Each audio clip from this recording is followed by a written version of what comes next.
All right, welcome to another episode of Freezin for NFC North Podcast, episode number 17. Vikings prepare for battle, Detroit's big week, and catching on in Green Bay. So we are joined, as always, by Uneducated Takes. How's it going? It's going really good. How's it going with you? Hey, the Bears didn't make any dumb moves yet, so I'm excited. Bears doing fine. They're doing fine. We're well. I'll tell you what. As she goes. Yeah, one step closer to Dakota Dozier being the starting right guard, but that's okay. Don't say it. Don't do it. And we are actually joined by a guest, our Packers guest, Lane Henkins, this week. Thanks for joining us. How are you doing? I'm doing great. Thanks for having me, guys. Glad to be here. Absolutely, and we are actually missing our Packer correspondent, so to speak, Daniele. She is out again this week with health issues, and also our Lions guy, Gridiron Grubb. We are missing him as well as he continues his move to Florida and gets all set there. So we are excited this week. Obviously, there's a few things to talk about. With the annual meeting happening in Florida. But we definitely want out of the gate. We want to start with you, Cooper. We want to start with all the interesting Vikings news. So what do you got for us this week? Yeah, it all happened today, really. I was not ready for it all to go down today. So the Adam Thielen contract came out today, and everyone was like, "Oh, good job taking a pay cut." No, he got a raise. he got a raise. And Patrick Peterson re-signed at a very reasonable rate. And a couple details came out about the Jesse Davis contract. He's one of many Davises on the team. One of multiple Davis guards on the team. I guess jump right into Adam Thielen. Pretty disappointed with that contract. So he was set to make, and before the market exploded, like before Jacksonville started giving away $20 million to wide receiver threes, like everyone was like, "Oh, we got to rework the deal. And then when that started happening, everyone was like, "Let's let him play it out." Because Adam Thielen was scheduled to make $16 million this year, $17 million in 23, and $17 million in 24, and he could have got out of it after 23. I forgot what the dead cap was, but it wasn't too bad, right? So that's not bad, not anymore for an Adam Thielen quality player. But they're like, okay, we restructured to free up some money. They only freed up. Go ahead, sorry. Yeah. So for those of us, Adam Thielen's been a pretty decent wide receiver. He's a really good wide receiver. He's great. And so what do you mean when you say Adam Thielen level? Adam Thielen, like level player? Yeah. Yeah, like a really high-end wide receiver 2 or a wide receiver 1 on a bad team. Right? So not like Alan Lazard bad, right? He would be the wide receiver 1 on the Packers, but they're not a bad team with a bad receiving core. Number one, right? You don't want him to be your 1. You're thrilled if he's your 2, but it's like not the end of the world if he's your 1. Like he's going to catch touchdowns. He's money in the red zone.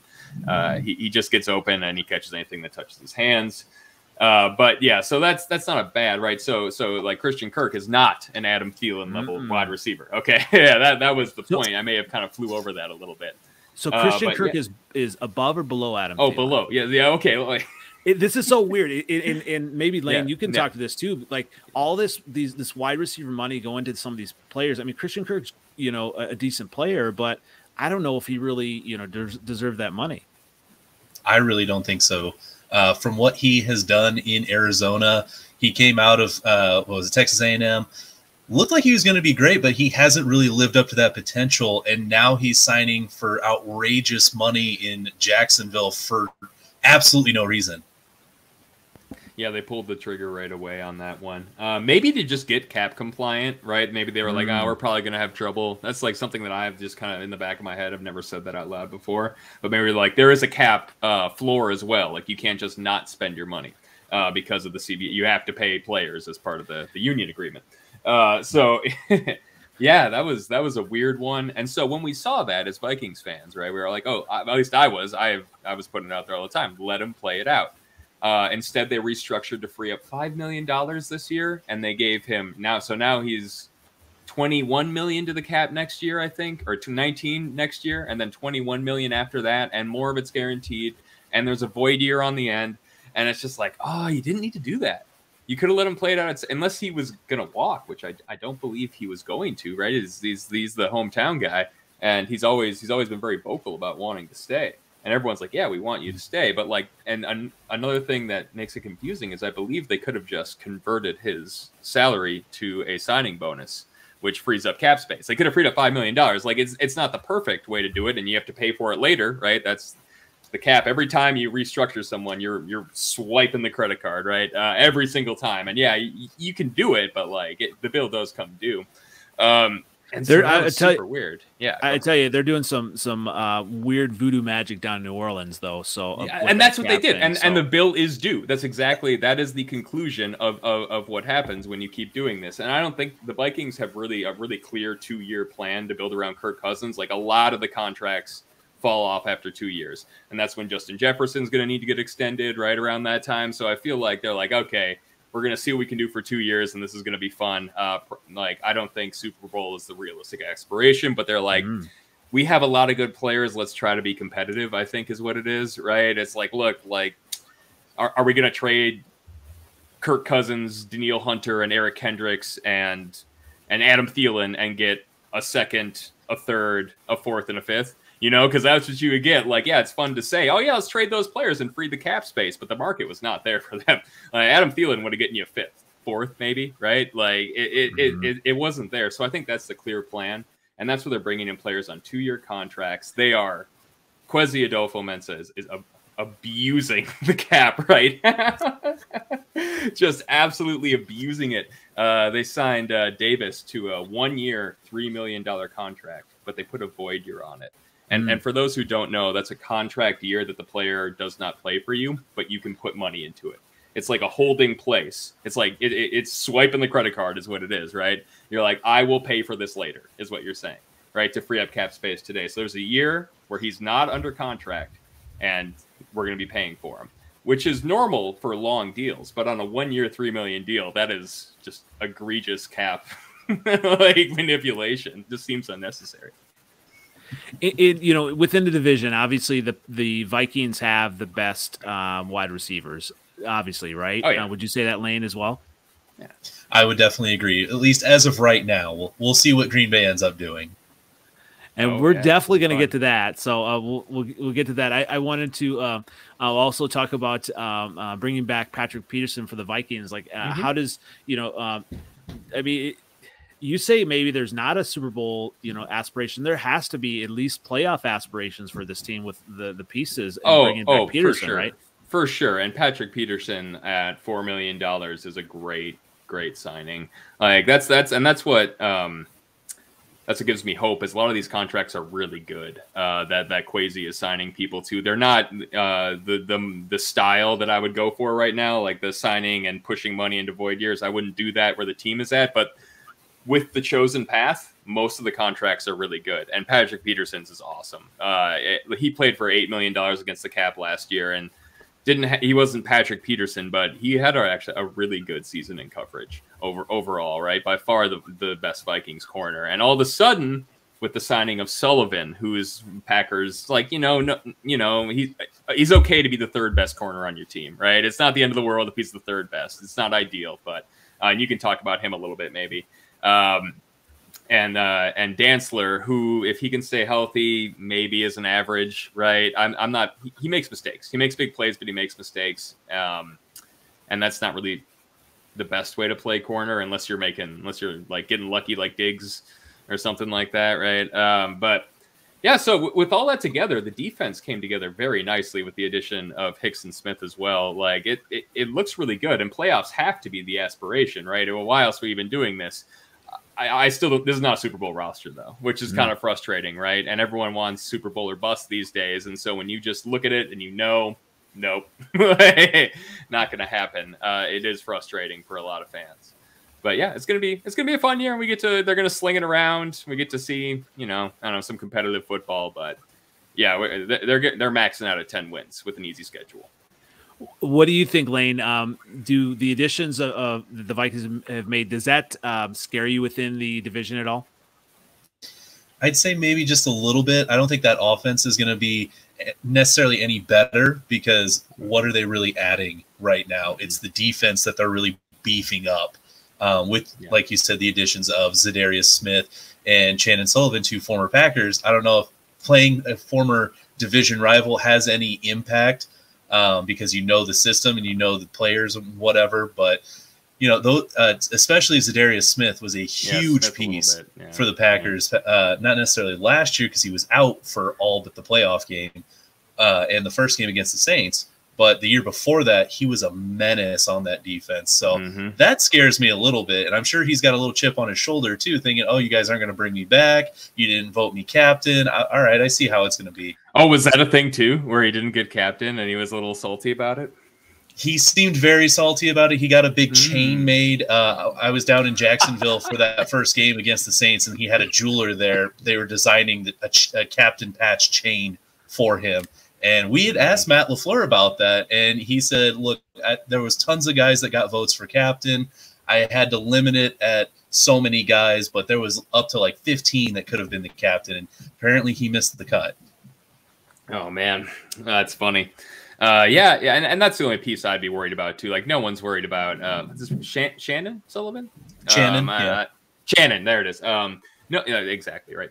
So no one's really worried about him. He's just like an off-coverage nickel, fine. But Zadarius, he can win a game, right? And if he chooses, like, if he is so inclined to be a chippy shoulder guy, he can beat the Packers single-handedly, right? He did it to the Vikings, so I know he's capable of it. He can win games by himself. Any dominant pass rusher can, just every once in a while. That's the only one I would be really concerned about. And he might just not play because, look at the contract too. He's only guaranteed $3 million this year, and he has to earn the rest of it on a per game played basis, and he signed that, right? So it's not like he got tricked into it or anything. It's like he's probably pretty injured. Like if he signed that contract, that or some extra added motivation. Yeah, maybe. Yeah. It's big if he does. He can get paid a huge payday. It's if he plays like 15, 16 games. I don't know if you guys have noticed this more. Maybe it's just me, but looking at all the free agent signings across the league, it seems like they're more 1 and 2 year deals or just shorter deals. Is this typical, or these kind of prove it deals more in this year? Or, is it different than what we've seen in past years? I think kind of what's playing into that is the cap was so low last year that a lot of people, or a lot of teams, I should say, are trying to figure out what their future plans are because the cap is slowly going up the next couple of years. But right now they have to navigate that with their star players signing huge contracts, but then you have to figure out these other little pieces around them and how are you going to sign them to a contract? Is it going to be a 1 or 2 year deal? Do you really want to try and stretch it out with a bunch of incentives, signing bonuses, stuff like that? So I think with the cap crashing down last year, forcing a lot of teams to cut guys and make roster moves, this is just what we're seeing right now is a lot of short contracts to try and figure that out. I think it's a little bit on the players as well and agents especially because when does the new TV deal gets negotiated after this season, I think. So maybe that's the 2023 cap. Maybe I'm wrong on that, but it's around that time, right? And you see a lot of players that want to be a free agent that year, right? So I think a lot of agents and players, savvy players, right? Like Kirk Cousins, 2 year deal. You know what he's thinking. Right? Right, a lot of savvy agents and players are opting to take a shorter deal so they can get that next payday when the TV contracts get renegotiated, and the numbers they're throwing around are insane. So the cap's going to go up. I think it's a little bit of both. Tell you what, and this is a statement I didn't think I would ever make, but the Lions, I think have the second best set of wide receivers in the division, right? By default. Yeah. They both have one receiver you want, like the Lions and Bears, I think, both have one receiver you want, right? Yeah. Well, I guess. I would take the Lions receivers over the Bears at this moment. Mooney is not a number one wide receiver in my estimation. And, and obviously the Packers, don't have much at this moment either. Yes. Yeah, outside of Lazard and Cobb, it's kind of a toss-up right now. Well, yeah, and kind of with that, then we talked about kind of obviously, there's there are a bunch of wide receivers still in free agency that they may pick up, but then even in the draft, there's going to be a run on wide receivers. Do you have like a type that you would like them to pick up, and maybe some players that you hope they get? I know there's a lot of fans, including myself, that are high on Chris Olave right now. I would love to see them spend a first-round pick on a wide receiver. They haven't done that in forever. Mm-hmm. They try to pass off these lower or higher second-round picks as first-round talent and everything. I get that, yes, but sometimes you just got to spend that first-round pick on the talent. And now with 2 first-round picks this year, why not use one of them on a top wide receiver? Because you need it. You're going into the season right now currently with Allen Lazard and Randall Cobb as your 1 and 2, which isn't necessarily a bad 1 and 2. But when you've had Devontae Adams for the past 8 years as your number 1, that's definitely a drop off there. It's a pretty bad one too. I mean, like unless Lazard steps up something huge, because we know what Cobb's bringing, right? But Lazard could break out. But absence of a breakout, like that is, not what you want. Not what you want. I'm wearing my Iowa stuff, in direct response against Allen Lazard, the Cyclone, the Iowa State Cyclone graduate. So, yeah, but Chris Olave that'd be a fun pick. He's so fun. It's interesting, obviously there are different mock drafts and everyone's a prisoner of moment now. Malik Willis had a great, workout, so to speak. I mean, which quarterback has a bad workout, right? I mean, Teddy Bridgewater. Well, yeah, but he's still, yeah. So, in some, mock drafts have him going at number 2 and there might be, teams that panic and say, oh, I need a quarterback. But really this draft, it almost might be like the teams that panic, when wide receivers start to get taken because, the Bears need a wide receiver. Now the Chiefs need one. And it's just it's a real need, but obviously it's a deep draft for that. I mean, as a Bears fan, I obviously would like to see Olave, reunite with Justin Fields. But I don't know if he's going to last, into the second round where the Bears are picking. No, I really don't think so. I think this is definitely a deep wide receiver draft, like you said, and guys like Chris Olave and Garrett Wilson, Drake London, maybe even the Alabama wide receivers, Jameson Williams and John Mechie, could all go in the first round. Those last 2 are kind of toss-ups because of those ACL injuries they both had, but once they come back, those 2 are going to be threats as well. So there's a lot of talent in the wide receiver pool that could go in the first round. What about Jahan Dotson? He's from Penn State, right? Right. And obviously as a Bears fan, I've couple of truths as a Bears fan. Number 1, never pick a North Carolina quarterback, right? And number 2, never pick a Penn State wide receiver. They just don't pan out, or running back for all that as well. They just don't pan out or haven't for the Bears. So I don't know. I mean, much about Jahan Dotson, if he would kind of be a fit in the Packers offense. I mean, are you looking for kind of a big body, receiver or a quicker one, or what type of receiver are you kind of looking to fit in that offense? I know Matt LaFleur has said he's looking for a guy that can take the top off of the defense. So he's looking for speed. But in this draft, there's a lot of fast guys that also have big bodies. Dotson is on the smaller side. Some people have compared him to Randall Cobb, being that smaller slot guy that can make a lot of quick moves. But that's why I think myself and a lot of people are thinking Chris Olave for Green Bay at 22 because he's fast. He is a little bit bigger, and he can be on the outside to go deep and leave the middle open for Amari Rodgers or Randall Cobb. Drake London even is he was a basketball player too at USC, so he's really tall, he's got good hands, and he's fast. So I think that's more of what they're looking for, but speed always kills. Like Tyreek Hill was a number 1. He was small, but he was really fast. Yeah, it's all how you it's how you put the skill set together, really.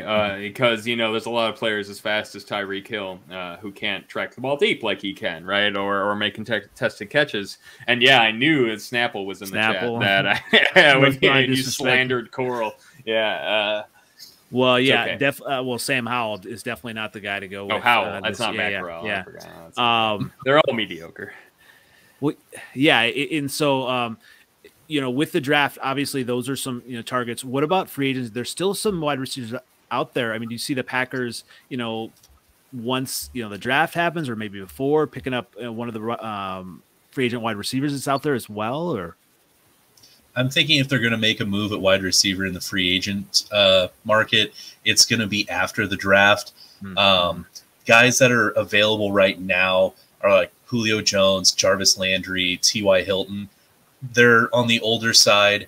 I think if they're trying to win right now, maybe a guy like Julio to be that outside big wide receiver, but it doesn't seem like they're necessarily going that route. They want a guy that's going to be around for a few years, and that's even if Aaron Rodgers stays around for a few years to be throwing to them, because that's probably the main draw of getting these free agents here is to play with Aaron Rodgers, like he's been trying to say the past 2 years.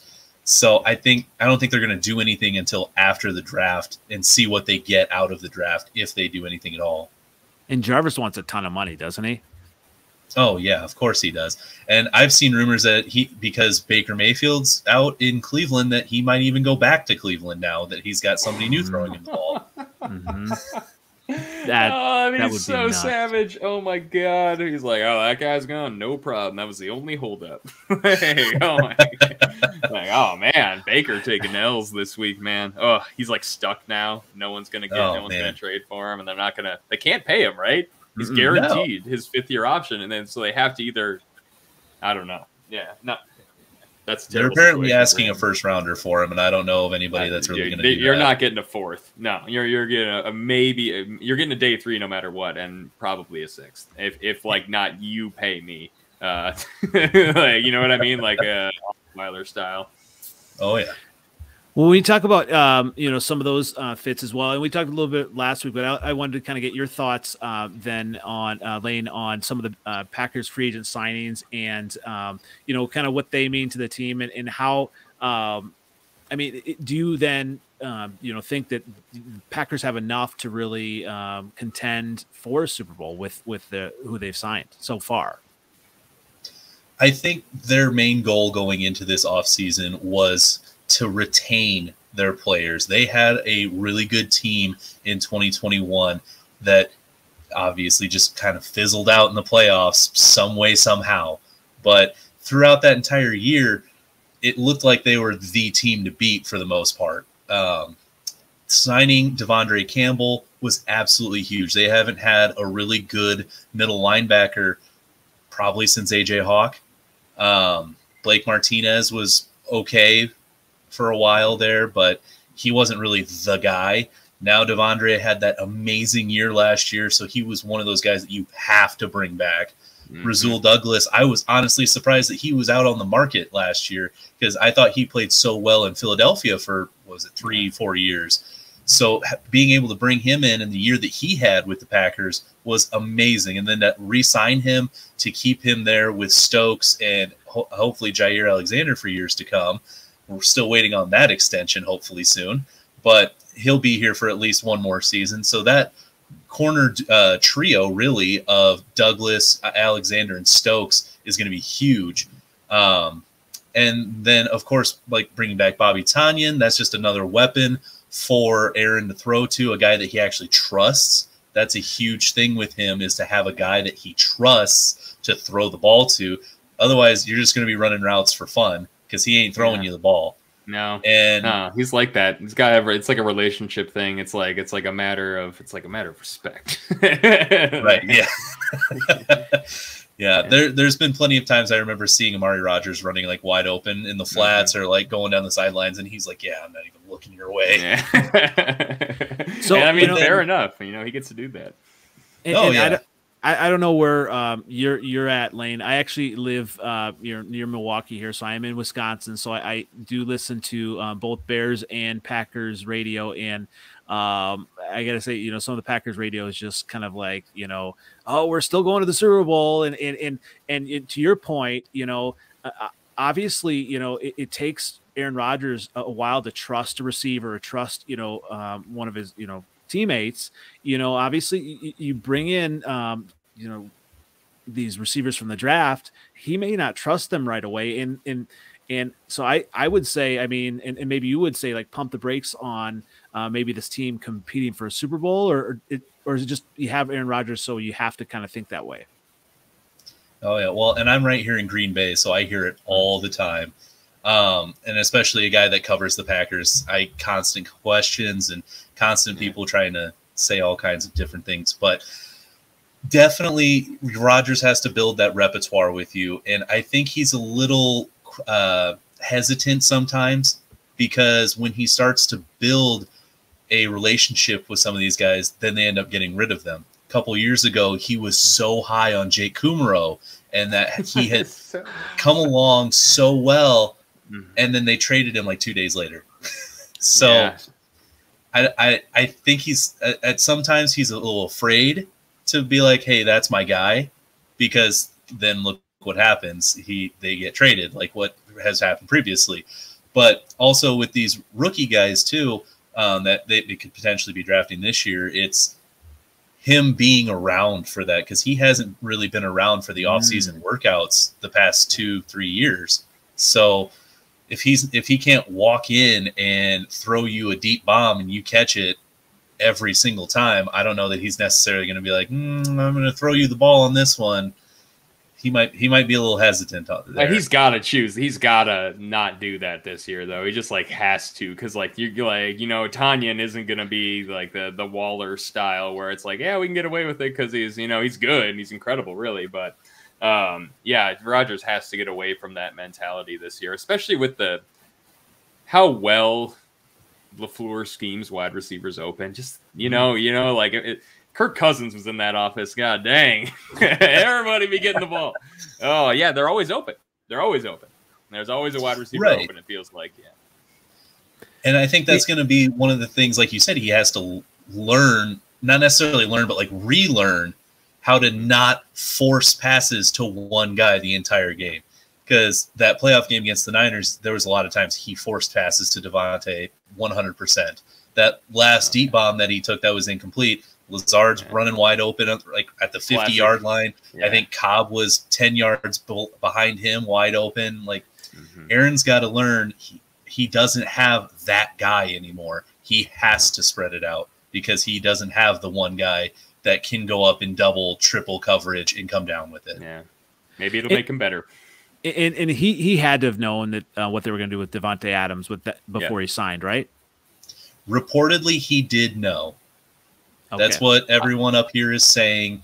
He hasn't gone on record saying it, but I'm confirming it.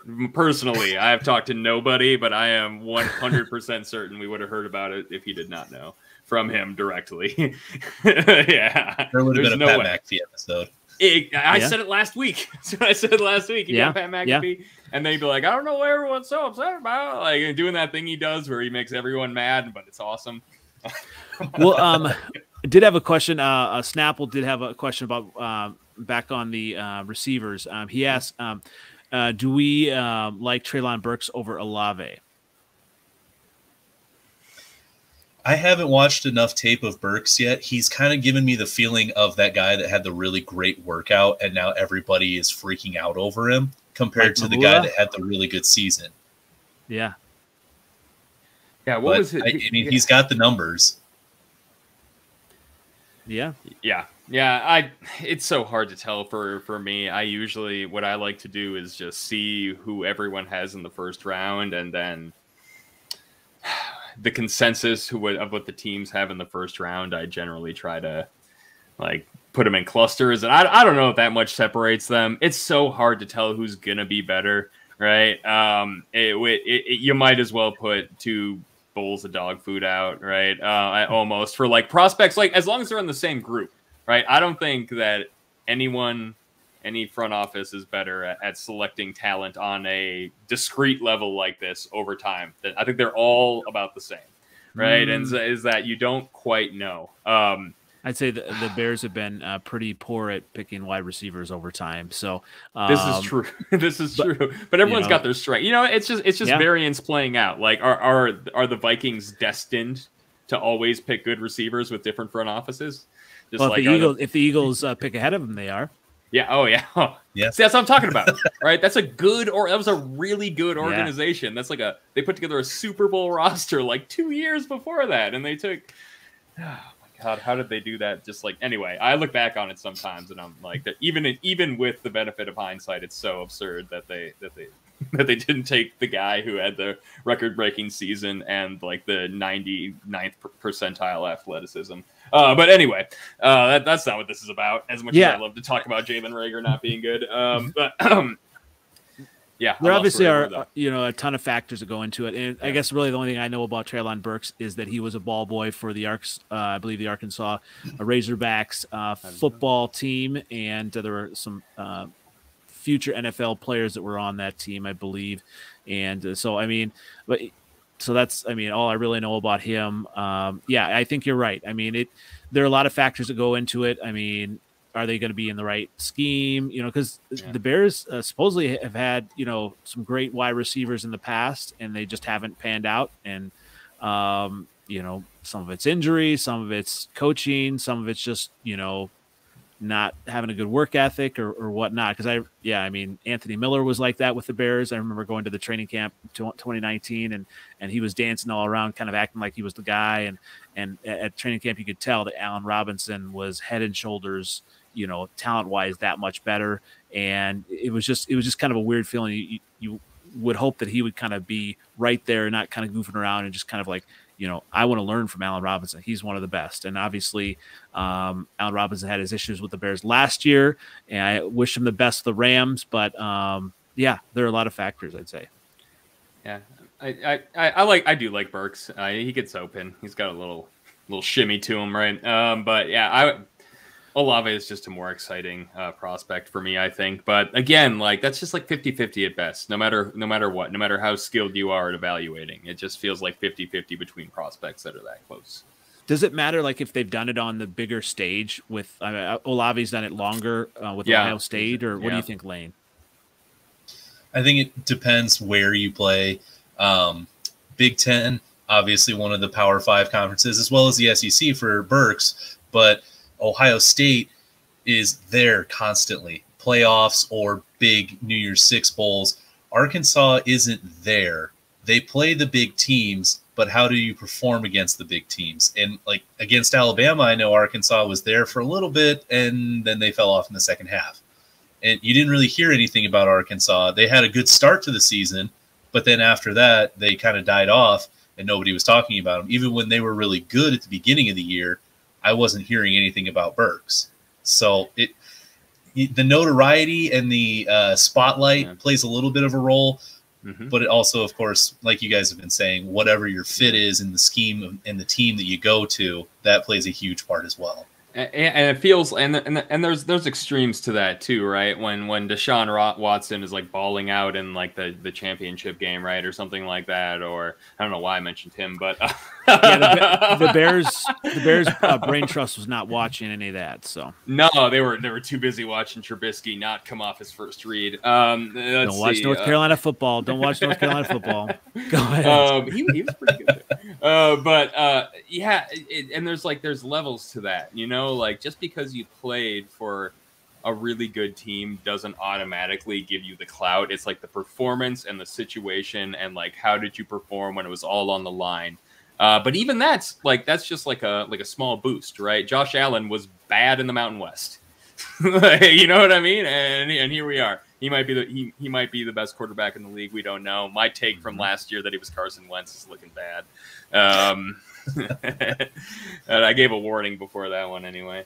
But yeah, it does add clout, but the context really, really matters. I would say part of it too. You bring it up.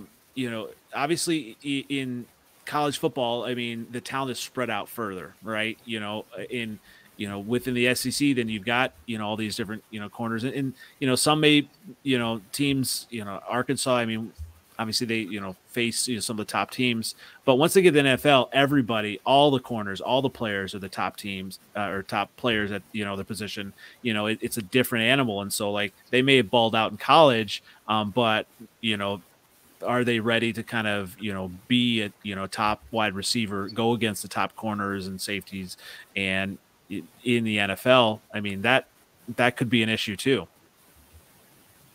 Oh, most definitely. We see that all the time with top guys in college. I know a friend of mine was talking about how good Justin Blackmon was in college for Oklahoma State. And then he gets to the league and he was there for 2, maybe 3 seasons. And then he was gone.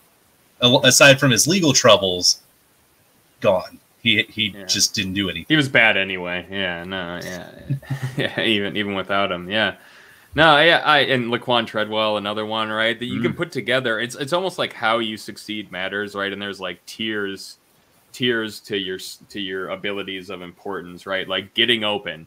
If you can get open, you don't even have to catch 80% of the balls that hit your hands, right? And we've seen a couple players have success like this. Even just like that's the main thing, right? Getting open. But even from there, there's just so many things you can do to win.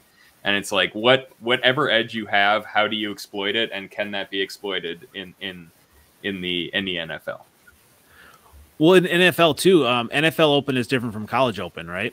Oh yeah. I mean, and you're running wide open. If you play for Ohio State, you have the quarterback behind the best offensive line, right? And you're playing like I don't know the Gophers or whatever. You know what I mean? Like you can torch some kids. Obviously, Justin Fields found that out with the Bears. I mean that Allen Robinson would get NFL Open and that and he just didn't make the connection as much as he should have. So those windows close a lot faster in the NFL. Yeah, you got to have a rocket, or you got to, and that's why Toolsy is bringing back as like a QB style, because if you have a rocket arm, right, you can get away with not being able to anticipate it perfectly, right? Like most quarterbacks have to do. Now we've gotten way off course, though. Well, I'd say speaking of windows closing, breaking news: Green Bay did lose to Detroit. 2024 NFL draft site announced it's going to be with the Lions. I mean, what's the significance of this? And obviously, Green Bay was historically a great site. How come? Detroit won out over Green Bay. That's what I want to know. I was trying to find out that answer because I've been to Detroit. I was there for the last game of the 2021 season with the Packers and the Lions, and I didn't see the appeal, but apparently the NFL did. And I work for a news station here in Green Bay, so we were doing that story of what could have been the impact, and they wouldn't tell us either. They said they got great feedback from the NFL.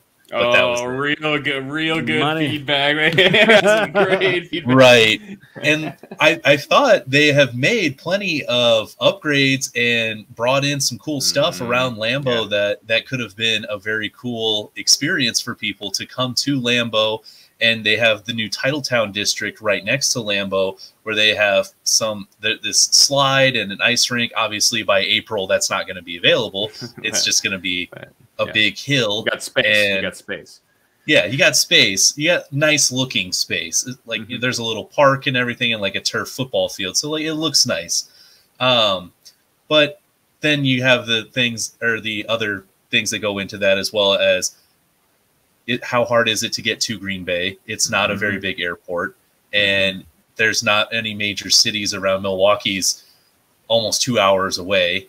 So then you have all your hotels. Even regular NFL season, hotels are anywhere from Green Bay to Appleton to Oshkosh. So there's a few other factors in there, but they could have done it. It would have been cool. I made the mistake of I used to be an advertising salesman, and I scheduled my week in Green Bay during football season, and that I had to schedule my hotel out months and months in advance. So that's rough. I'm just kind of upset that we never got to see the people in the boats, on the prospects in the boats at Vegas because of COVID. Every time I think about the draft now, I just think about that missed opportunity for a lineman to tip a rowboat in a fountain. It's interesting that they would. Green Bay is a tough town to host a national event in, and I feel like that's the only, like, if Green Bay and Indianapolis switched locales, I feel like Green Bay would get it all the time, right? Just you don't even have to change the city at all, just like transpose them, right? Because it's just like right there in the middle, everyone can kind of get there, and a little bit of bigger airport would help. But yeah, it's just really hard logistically to have something like that at Green Bay. I know how it really could have worked though. You get Jerry Jones's yacht and maybe a fleet and just bring them all in and host everybody. So it's possible. Boat party. That's how you think that would be fun if it was on the lake. Then we can get the boat again. Well, that's the part that they never show in those fancy shots with Sunday Night Football and Monday Night Football. Is the Bay is very industrial. Oh yeah, that is true. That is true. That I do love, and we're about to end this show for sure because I'm about to talk about I love the rusty infrastructure around the Great Lakes. Like, you know what I mean? It's so weird. Like it's the whole thing. Like once you get to the lake, it's just like a weird plant that maybe has been operating, but probably not for 50 years. Like it's a very, very dystopian look. But that's probably yeah. Speaking of dystopia, it's a great week for Detroit. You know, we don't have Gridiron Grubb on this week to talk about it, but it's a hard knock life, right? The Lions are featured on the HBO series. This is, I was talking to a Lions guy the other night, actually, and you know, this is going to be, I think Dan Campbell's really made for this. Big time. This is how many kneecaps are we going to see ripped off this year? Plenty. Oh my God. Yeah, no, it was a great choice. This is a great choice. This is the correct choice. I don't know about the draft, but the Detroit Lions with Dan Campbell and that scrappy roster and how much like coffee cups littering his desk, that is going to be good. It's going to be good. You know, Jamal Williams will be hilarious as well. Oh, I forgot that he's That's right. And, I mean, he's still really beloved by the Packers fans, isn't he? Oh, yes, majorly. Packers fans and Packers players that got to play with him. When they came out onto the field for warm-ups in Detroit, he was there standing in front of the tunnel, high fives on both sides. They loved him. Wow, that's so cute. I love that. Football is just about friends, guys. Friends. Well, I guess, you know, Cooper, before we end it, you know, I'm going to keep asking this, especially when we have new people on. Yeah. What do you think, Lane? Do you still think this is the Packers division to win this year regardless? I think it's the Packers division to win every year that Aaron Rodgers is there. Mm-hmm. He gives them their best chance out of anybody. And you've seen that the couple years that he's had the collarbone injuries and been out, and they really struggle. But once he comes back, they're a completely different animal. So all the teams in the division can make all the upgrades they want. I think as long as Aaron Rodgers is around and playing at that MVP level that he's been at the past 2 years, they'll be just fine. Yeah, I still agree from last week. And because no one's really upgraded, right? Like the Vikings, like if you look at PFF's chart of like improvement, dead center, like the Bears have shed talent that they needed to shed, right? The Lions aren't upgraded. Like I guess like DJ Shark, like did he get signed there? I'm pretty sure he did. Right? He did. DJ Shark. Okay, good. Yep. Do. Right. Yeah, exactly. Yeah, but it's not only that. The Packers also probably have the best defense in the division too. The Vikings, we'll see how it comes together with the new system. Vikings defense doesn't suck anymore all of a sudden on paper. But I don't know. Maybe we said that last year too. I'm still on record thinking the Vikings are going to win this. So it could happen. It could happen. It would take. So the Vikings have a very soft schedule on paper, right? And things change like after a month in the NFL. You really get to know what is soft. But just like looking it over, the Vikings have like a gifted 10-win schedule, right? It's on them to drop it. But it would take either an improbable run of success out of a group of people that have never run an NFL season before, or it would take an Aaron Rodgers injury. Yeah, that's about it. That's the only two things. Like every once in a while, the Vikings, they have a miracle run, right? And it just happens. We never see it coming before it happens. But usually it takes an injury to whatever Hall of Fame quarterback is playing in Green Bay, or one of those spectacular pop-up seasons. Hey, I'm a Bears fan trying to make the Vikings happen. That's all right. Yeah, I mean, yeah, we both rather. But So, yeah, no.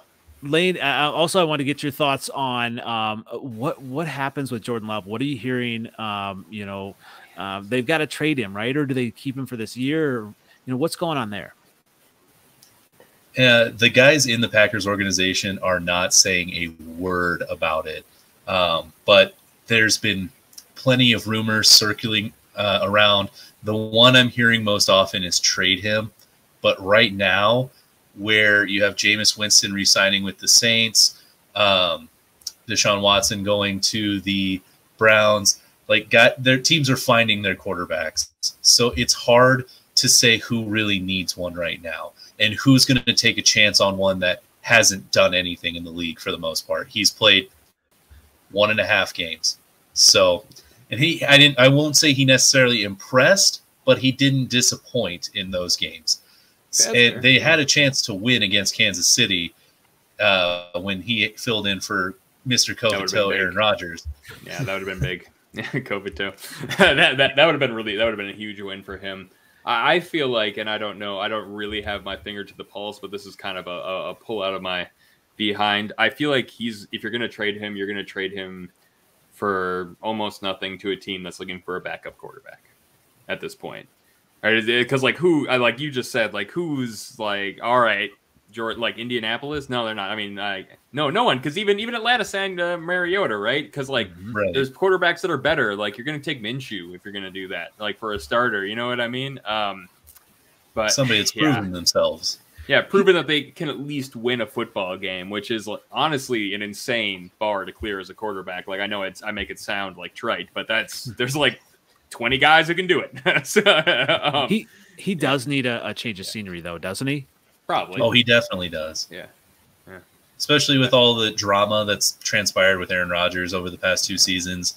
It would just be, for him personally, I'm sure it would just be great to be able to go somewhere where there's either no expectations for you whatsoever and you can just figure it out and learn, or go and figure out what you're made of and show everybody what you've got.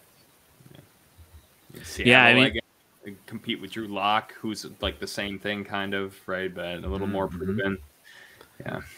Yeah, I mean, it's almost. I mean, you got Mitchell Trubisky kind of trying to do that with the Steelers this year. Trying to kind of reinvent himself, and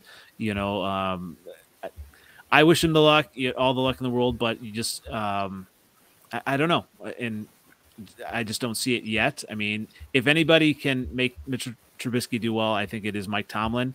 You really kind of wonder, what will happen with Jordan Love and who's the coach to kind of give him that. I don't know if it's confidence, because it's almost been such a closely guarded secret with Jordan Love. Yeah, and I think it's also going to be where does he want to go to? Is he going to want to go to a bad situation? Because as of right now, he would have to get traded, and that's out of his hands. But if he stays for one more, this would be his 3rd year. If he sticks it out for one more year, being Aaron Rodgers' backup, becomes a free agent, then he can go wherever he wants. Does he want to go to a bad situation? Does he want to be a backup on a team that's winning right now? Or does he want to play for a specific coach? So it's really kind of a toss-up right now. And if they're going to do anything with him this season, it's either going to come on draft night or after the draft, because I don't see them trying to make moves beforehand. And especially if you can get guys in panic situations, like maybe Seattle wants to real quick pick up somebody. Hey, what's your highest pick that you got? Yeah. Do you see Aaron Rodgers sticking out the whole contract? No.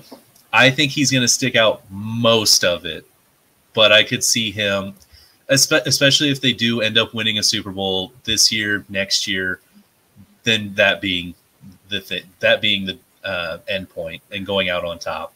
Because he's talked about for years how he'd love to stay with the same organization, and he doesn't want to keep playing to where he's slowly declining, and then he's like, well, now I feel like I have to.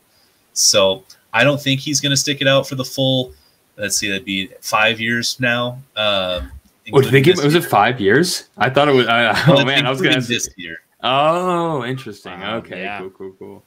Yeah, so it's this year and then another 4 years. Yeah, he's through 2026. Man, that is wild. $53 million cap hit in 2026.